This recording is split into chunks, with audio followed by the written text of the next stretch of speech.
행복을 위한 당신의 선택은 무엇입니까? 오늘의 본문은 열왕기상 16장 21절에서 34절까지 말씀입니다.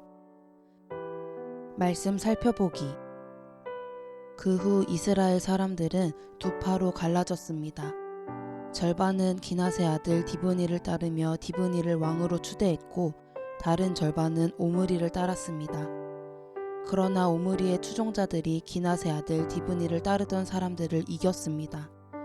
그래서 디브니가 죽고 오므리가 왕이 됐습니다.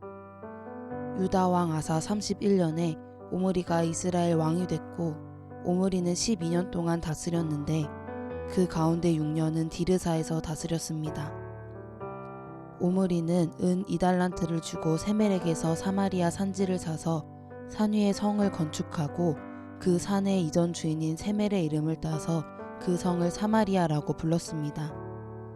그러나 오므리는 여호와의 눈앞에 악을 행했고 이전 모든 왕들보다 더 많은 악행을 저질렀습니다. 그는 느밧의 아들 여로보암의 길을 따라갔고 이스라엘을 죄짓게 했습니다. 그리고 우상을 만들어 이스라엘의 하나님 여호와의 진노를 자아냈습니다. 오므리가 한 다른 일들과 오므리의 권세는 이스라엘 왕들의 역대기에 기록되어 있습니다. 오므리는 그의 조상들과 함께 잠들고 사마리아에 묻혔습니다. 그리고 오므리의 아들 아합이 뒤를 이어 왕이 됐습니다. 유다 왕 아사 38년에 오므리의 아들 아합이 이스라엘의 왕이 됐습니다. 오므리의 아들 아합은 사마리아에서 22년 동안 이스라엘을 다스렸습니다. 오므리의 아들 아합은 여호와 보시기에 이전 모든 사람들보다 더 많은 악을 행했습니다.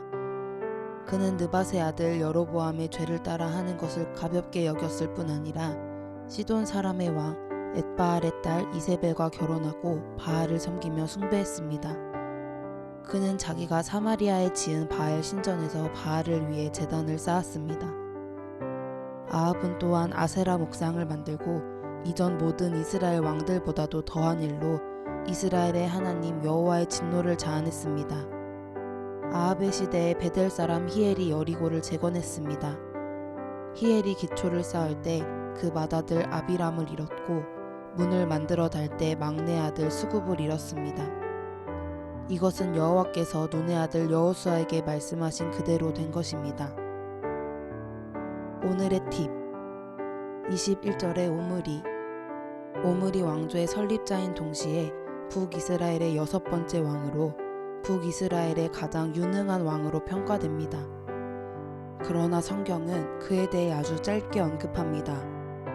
왜냐하면 그가 아들 아합을 이방 여인과 결혼시킴으로 북이스라엘 역사에서 가장 악한 시대를 열었기 때문입니다. 말씀 이해하기. 오늘의 본문은 오므리 왕과 아합 왕에 관한 내용입니다. 오므리 왕은 혼돈에 빠진 북이스라엘의 정치를 안정시킨 탁월한 사람입니다. 시므리가 모반을 일으켜 엘라 왕을 죽이고 바하사 왕조를 멸망시키자 백성은 시므리 대신 오므리를 왕으로 선택합니다. 그리고 오므리는 시므리를 제거합니다.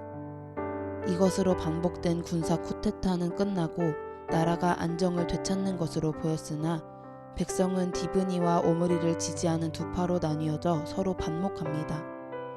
갈등은 4년 만에 오므리의 승리로 끝나고 나라는 안정을 찾습니다. 이후 오므리는 수도를 디르사에서 사마리아로 옮기고 국가를 번영시킬 외교적 방안으로 정략 결혼을 선택하여 당시 북이스라엘보다 강력했던 나라 시돈과 언약을 맺습니다. 시돈 왕 엣바알의 딸 이세벨과 아들 아합을 결혼시킨 것입니다. 정치 외교적으로는 오므리가 효과적인 선택을 했을지는 모르지만 이것은 하나님의 방식이 아닙니다.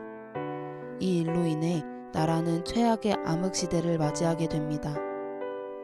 성경은 오므리와 아합을 여호와의 눈앞에 악을 행했고 이전 모든 왕들보다 더 많은 악행을 저질렀습니다 라고 평가합니다.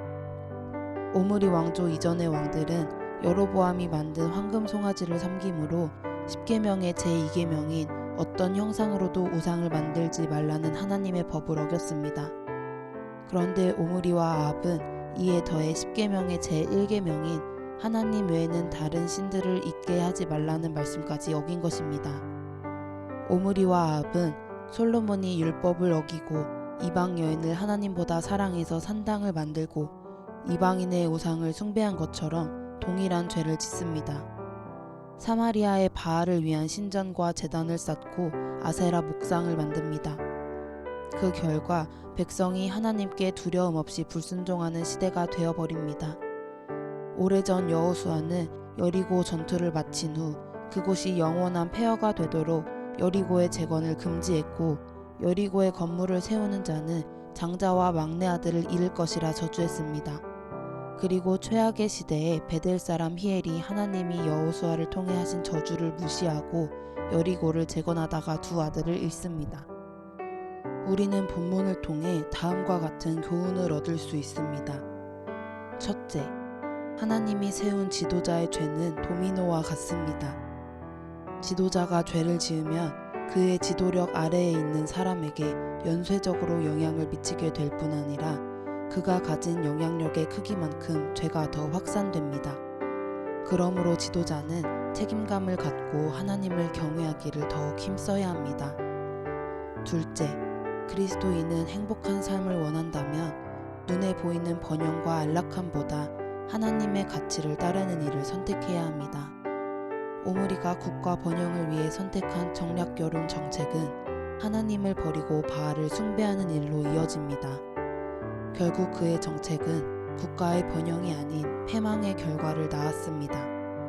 우리가 번영과 안녕을 누리는 방식은 전적으로 하나님의 질서를 따르기를 선택하는 것임을 명심해야 합니다. 말씀 따라 살아가기. 당신이 행복을 누리기 위해 오늘 최우선으로 해야 할 일은 무엇입니까? 눈앞에 보이는 이익을 추구하는 것입니까? 하나님의 질서에 순종하는 것입니까? 말씀대로 기도하기. 정치와 경제를 이끄는 지도자 가운데 하나님을 경외하는 사람이 많아져 그들이 세상에 선한 영향력을 미치도록 함께 기도합시다.